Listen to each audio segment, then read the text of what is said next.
Today, we're diving into a really powerful story about a young man named Eli and his search for a life that actually feels real. It's all about the choices we make and, the realities we end up building for ourselves. It all kicks off with a motto I'm pretty sure you've heard before. So let's meet our guy, Eli. He lives and breathes this motto. But for him, you only live once isn't an invitation to live a deep, meaningful life. Nope. It's a justification for living fast.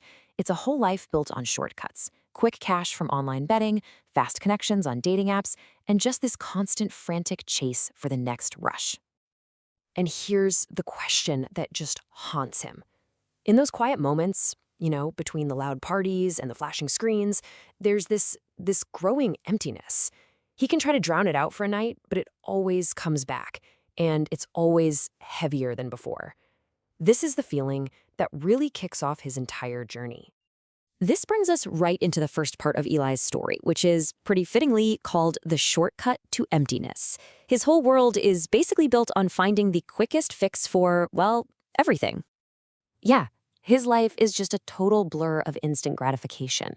I mean, why study hard for exams when you can just scrape by? Why put in the work to build a real relationship when you can just swipe right? He uses these shortcuts to dodge any kind of real effort or struggle, but all they really do is numb him to that deep nagging feeling that something is just fundamentally wrong. And, there's actually real science behind his behavior. This isn't just some moral issue. It's a predictable biological cycle the story calls the dopamine trap. See, each thrill gives him a little chemical spark in his brain, but those sparks burn out faster and faster each time. So to feel that same rush, he needs bigger risks, more extreme escapes. It's a cruel, natural law that leads absolutely nowhere good. And this is where a totally different kind of wisdom enters the story. His grandfather, seeing the mess Eli's in, offers him this simple but really profound metaphor from farming. It's not a lecture, it's just an observation about how life works, and it really sticks with Eli, even when he tries to just brush it off. And this gets right to the heart of what his grandfather was saying. Call it karma, call it cause and effect, whatever. The idea is the same. You can't plant seeds of lies and expect to harvest trust. You can't plant selfishness and expect to get a community back. And Eli's life? It's becoming the living, breathing proof of this law. So, of course, all those weeds he's been planting, they're going to have consequences. This leads to the story's next chapter, the inevitable collapse.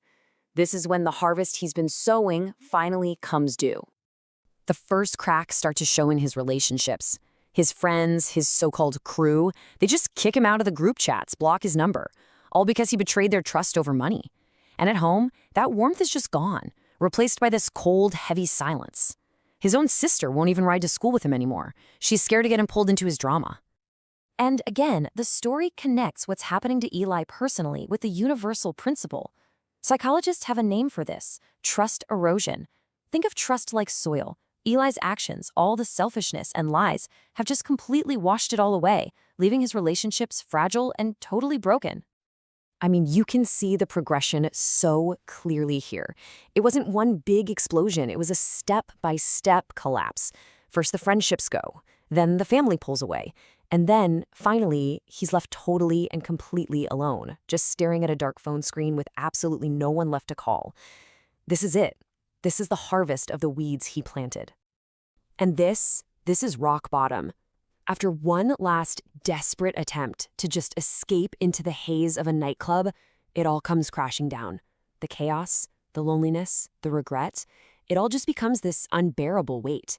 He stumbles out and literally collapses on the sidewalk, completely broken, his whole world unraveling at the seams. The book explains this moment with a final, really powerful law of nature: entropy. In physics, any system that doesn't have positive energy put into it will naturally fall apart into chaos. Eli's life, fueled only by selfish, short-term fixes, had zero positive energy going in. It was always, always destined to fall apart. It wasn't bad luck, it was physics. But here's the thing about hitting rock bottom. Sometimes a total collapse is the only thing that clears the ground for something new to grow. This is Eli's turning point, the beginning of his slow, really difficult journey of rebuilding. So as he's at his absolute lowest, this stranger named Maya finds him. And she doesn't offer him pity, she doesn't judge him, she just offers a simple, true observation that cuts right through all of his defenses. She sees him not as a failure, but as a structure that's been battered. And then she delivers this line, the diagnosis for his entire life. It wasn't just the storm that caused the collapse, it was the foundation. He had built his entire identity on the shifting sands of thrills and shortcuts. And a house built on sand can never, ever withstand a storm. So, guided by what Maya said, the change for Eli isn't some dramatic, overnight movie montage. No way. It's a series of small, agonizingly difficult choices. He starts journaling, forcing himself to actually confront his own lies. He puts his phone away to just sit with his own thoughts. And every single choice is a fight, a tiny little act of rebellion against his old self. And what is so incredible is that this struggle is a real, physical process happening inside his brain. It's called neuroplasticity. Every single time he chooses the hard right thing over the easy wrong thing, he's literally forging new pathways between his neurons. He is physically rewiring his own mind, one agonizing choice at a time. Okay, so all of this work, this literal rewiring of his brain, it all leads to the ultimate test. It's not just about surviving anymore, it's about making an enduring choice between two completely different ways of being. And right on cue, the past comes calling. His old friend Jason reaches out with the perfect temptation, a new betting site, a chance for some fast cash, a guaranteed win. It's the ultimate shortcut, right? The siren song of his old life, promising that easy fix for all his problems. But the new Eli, the one who has fought tooth and nail to rewire his own mind, he responds differently. His answer is quiet, but it's so firm. It's a simple rejection, but in that one moment, he is rejecting an entire reality.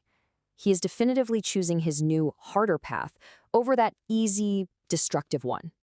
And right here, the two paths are laid out, side by side. It's so clear. On one side, you have the shortcut, instant gratification, external highs, and eventually ruin. And on the other, the truth, disciplined choices, internal peace, and a foundation that will actually last. And the reward he gets for choosing that harder path, it's completely different from what he used to chase. It's not some thrilling, temporary high that just leaves him feeling empty again.